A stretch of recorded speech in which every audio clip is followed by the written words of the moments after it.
ये रहा लावा अग्नि 4 जिसकी बहुत ज़्यादा डिमांड हो रही थी। 25,000 का ये फ़ोन निकला है एंड मेरी कुछ दिन से टेस्टिंग चल रही है। तो मेरे पास ये सिल्वर वाइट कलर जैसा है एंड ब्लैक कलर भी आप ले सकते हो।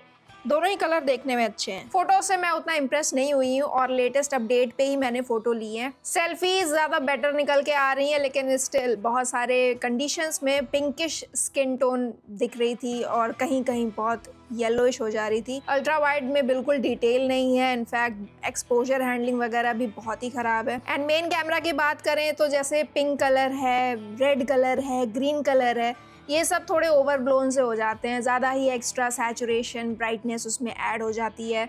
HDR हैंडलिंग में बहुत कमी है एंड पोर्ट्रेट फोटोज़ में भी एक बहुत बड़ी कमी है यार कि फोकस छोड़ देता है, फोकस लेने में प्रॉब्लम करता है। क्लिक करने के बाद भी कभी कभी ऐसा हुआ है कि फोरग्राउंड को ही ब्लर कर दिया, बैकग्राउंड को ही रखा है, लेकिन जो एज कटआउट है भाई उसमें भी बहुत ज़्यादा कमी है। जहाँ तक बैटरी की बात है तो मैंने वाईफाई प्लस 5G पे चलाया है फ़ोन को and on an average 6 hours की मिल जाती है। 5000 mAh की बैटरी है एंड ऑलमोस्ट 45 मिनट्स लगते हैं इसको फुल चार्ज होने में। फ़िलहाल मैं थोड़ा सा बाहर लेके जा रही हूँ इसको ठंड लगवाने रैली की।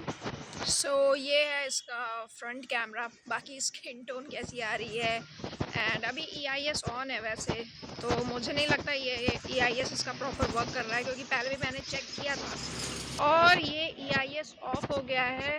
शेक ज़्यादा कर रहा होगा, लेकिन जो इसका फील्ड ऑफ व्यू है वो ज़्यादा बढ़ गया है।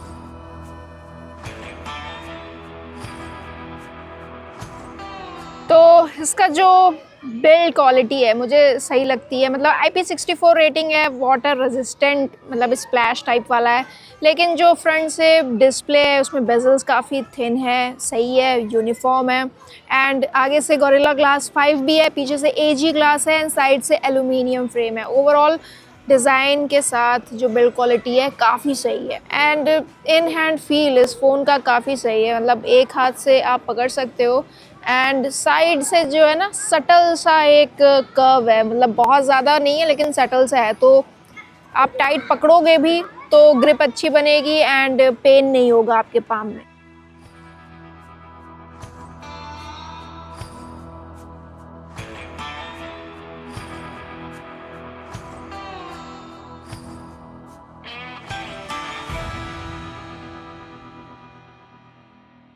इसके डिस्प्ले की बात करें तो 6.7 इंच की डिस्प्ले मिलती है, बेजल्स काफी सही हैं, 4K HDR वीडियोस ये प्ले कर लेता है, कलर सही निकल के आ जाते हैं, लेकिन नेटफ्लिक्स में आपको HDR का सपोर्ट नहीं मिलता है। इनफैक्ट जो आउटडोर की ब्राइटनेस है वो 1400 HBM है, तो अगर क्लाउडी मौसम है या ज्यादा डायरेक्ट सनलाइट नहीं पड़ रही है आपको बिल्कुल प्रॉब्लम नहीं होगी। आई एम बैक, लेकिन यहाँ आने से पहले मैंने नाइट की भी फोटोग्राफी वीडियोग्राफी ली है, विच इज अगेन डिसअपॉइंटिंग, क्योंकि नाइट की में भी डिटेल नहीं है और एक्सपोजर हैंडलिंग में बहुत प्रॉब्लम है। अल्ट्रा वाइड में तो है ही, लेकिन मेन में भी है, आप खुद चेक कर लो।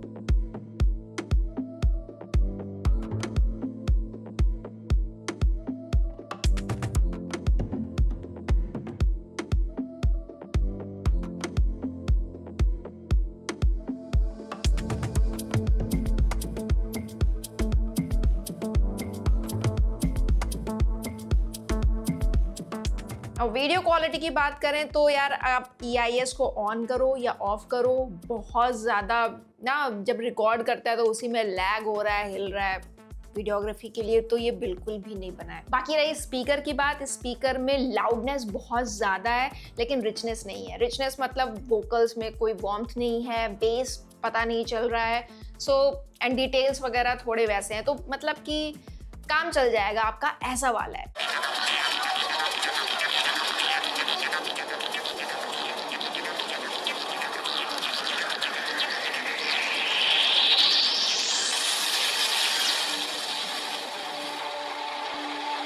लेकिन अगर बेसिक चीज़ की बात करें वो है इसका नेटवर्क, तो उसमें problem most of the time मुझे नहीं आई, कॉल में ड्रॉप नहीं आई, कॉल भी इजीली हो गई।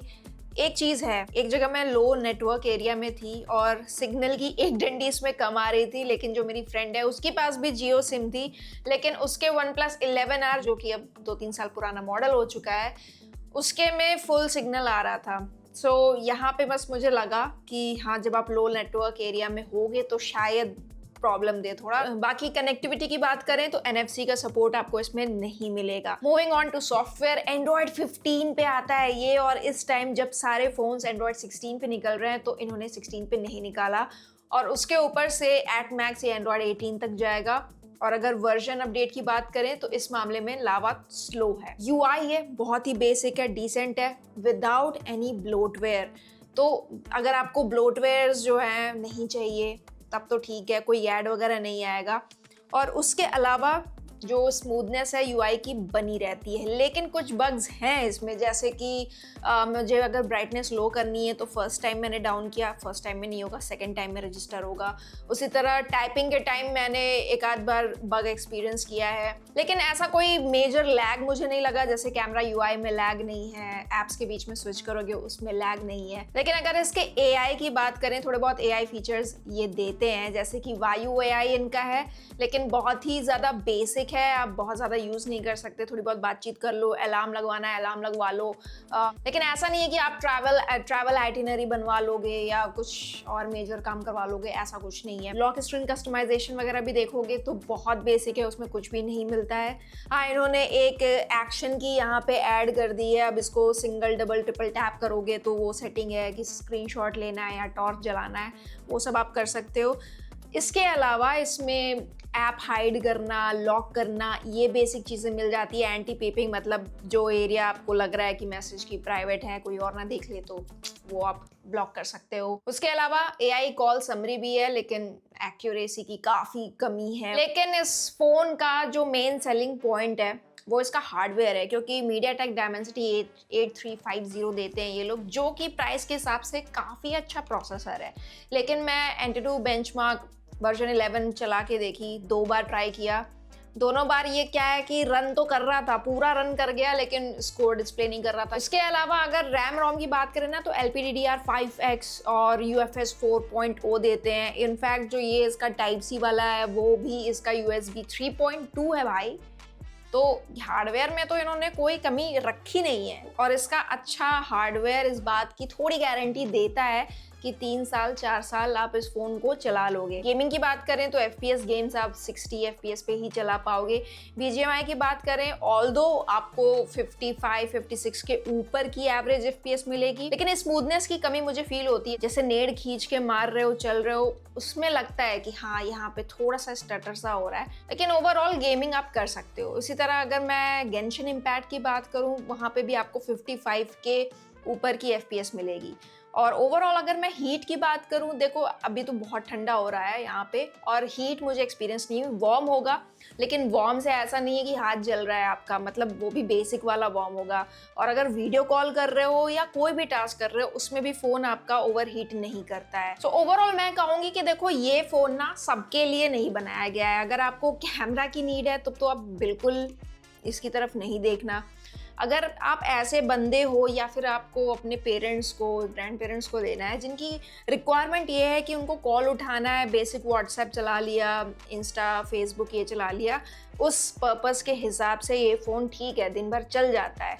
हाँ, उसके बियॉन्ड दूसरे ऑप्शंस एग्जिस्ट करते हैं। सो ये थी वीडियो, और आप बताना आपकी क्या ओपिनियन है लावा अग्नि 4 के बारे में। दिस इज़ द एंड, और हम लोग मिलेंगे नेक्स्ट वीडियो में। Bye bye.